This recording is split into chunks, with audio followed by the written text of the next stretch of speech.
52e message d'enseignement spirituel. Dicté par l'apôtre Thomas le 6 décembre 1970. Rio de Janeiro, Brésil. Le Seigneur Jésus parcourt toutes les nations de la terre, accompagné de sa nombreuse équipe de conseillers, dans le but de connaître personnellement les pensées et les intentions des dirigeants de chaque nation en ce qui concerne l'harmonie et la compréhension qui doivent prévaloir avec tous les autres dirigeants. Le Seigneur Jésus a également profité de cette visite pour parler aux dirigeants des idées que le Seigneur répand avec l'engagement que tous les différends qui peuvent surgir entre les peuples doivent être éliminés par la compréhension mutuelle et jamais par des conflits armés, qui ne peuvent qu'aggraver ces différends. Le Seigneur Jésus profite des heures de sommeil des dirigeants de chaque nation pour s'occuper de cette question importante, et il est heureux de voir que des résultats très encourageants sont déjà récoltés. Le Seigneur Jésus a montré aux personnes qui sont momentanément en charge du gouvernement de telle ou telle région qu'elles ne sont rien d'autre qu'un mandataire des forces supérieures pour administrer cette fraction d'âme incarnée, en s'efforçant de procurer à ces gouvernés le bonheur et la paix auxquels ils ont droit. Le Seigneur leur a fait comprendre qu'il ne leur appartient pas, pour remplir leur mission, de faire la guerre à d'autres fractions de l'humanité, car l'humanité entière est composée d'âmes sœurs qui se rencontrent occasionnellement sur la terre, et qu'il est donc répréhensible de les monter les unes contre les autres pour satisfaire des intérêts territoriaux. Le Seigneur Jésus est allé un peu plus loin dans ses conversations avec les dirigeants occasionnels des nations terrestres, en leur faisant comprendre que les forces supérieures qui constituent la divine providence non seulement n'autorisent pas les dirigeants terrestres à faire la guerre aux nations voisines, mais prendront cette mesure radicale pour prévenir les conflits. Elles retireront du corps les âmes responsables du déclenchement de nouveaux conflits armés, pour les remplacer par des éléments moins agressifs et plus compréhensifs. Ces conversations entre le Seigneur Jésus et divers dirigeants terrestres ont déjà donné lieu à de nouvelles idées de compréhension et, par conséquent, à des ajustements diplomatiques sur les points de divergence. Le Seigneur a précisé dans ces conversations qu'aucun dirigeant terrestre ne peut se considérer comme investi de cette haute fonction par son propre mérite, et qu'il y reste de sa propre volonté et détermination, mais seulement grâce au soutien des forces supérieures qui supervisent la vie terrestre. Le Seigneur Jésus veut faire prendre conscience aux dirigeants de toutes les nations de la terre qu'il sera très facile aux forces supérieures de les démettre de leurs fonctions s'ils prennent des chemins autres que ceux qu'ils doivent suivre pour le bonheur et la paix de leurs sujets. Les forces supérieures, c'est-à-dire la divine providence, ont fait des compromis dans le passé dans l'espoir que les responsables des conflits armés s'amendent, mais ils n'ont pas obtenu grand-chose. Faisant la sourde oreille aux avertissements qu'ils recevaient, plusieurs dirigeants ont préféré poursuivre leurs objectifs de domination par la force,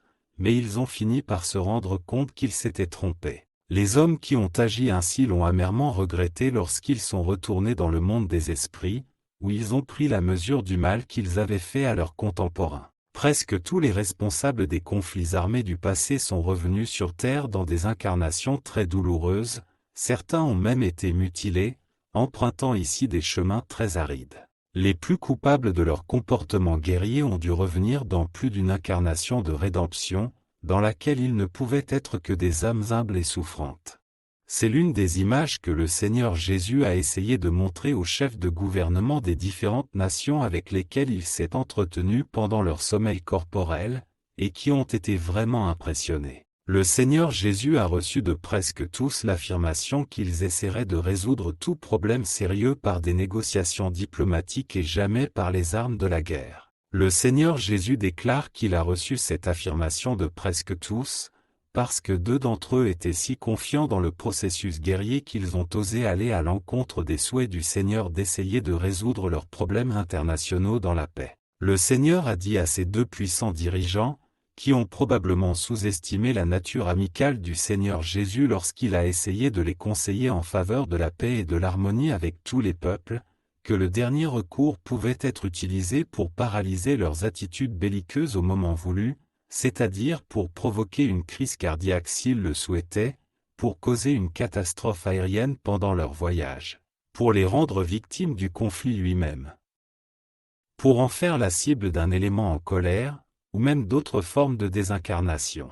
L'un de ces 2 souverains, réalisant immédiatement la grandeur de la puissance des forces supérieures ainsi démontrée par le Seigneur, tomba à genoux devant le divin Maître et promit que ses activités viseraient exclusivement la paix dans le monde. Il pria ensuite le Seigneur Jésus de l'inspirer à chaque moment décisif afin que ses décisions soient en parfaite harmonie avec la volonté du Seigneur. Le Seigneur a béni ce souverain éclairé et a chargé l'un de ses conseillers de l'aider et de l'inspirer dans ses principaux actes de gouvernement. L'autre chef mentionné est également inspiré par des conseillers du Seigneur Jésus dans ses actions et ses attitudes, afin qu'il puisse réfréner certaines pulsions belliqueuses qu'il nourrit. Le Seigneur Jésus espère avec confiance que cela découragera ce chef, dont l'arrière-plan est clairement matérialiste, de lancer sa nation dans un conflit armé qui lui serait fatal.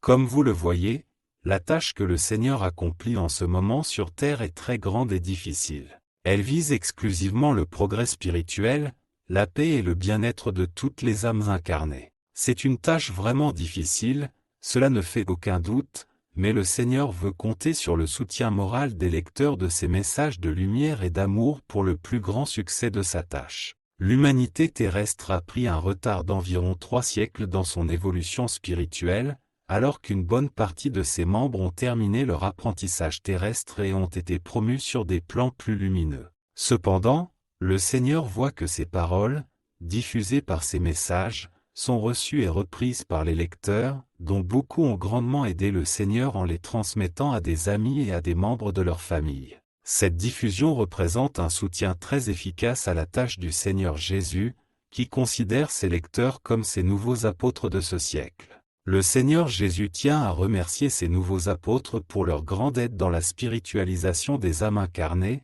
en leur promettant de leur accorder la belle récompense destinée aux bons ouvriers incarnés lorsqu'ils retourneront dans le monde des esprits.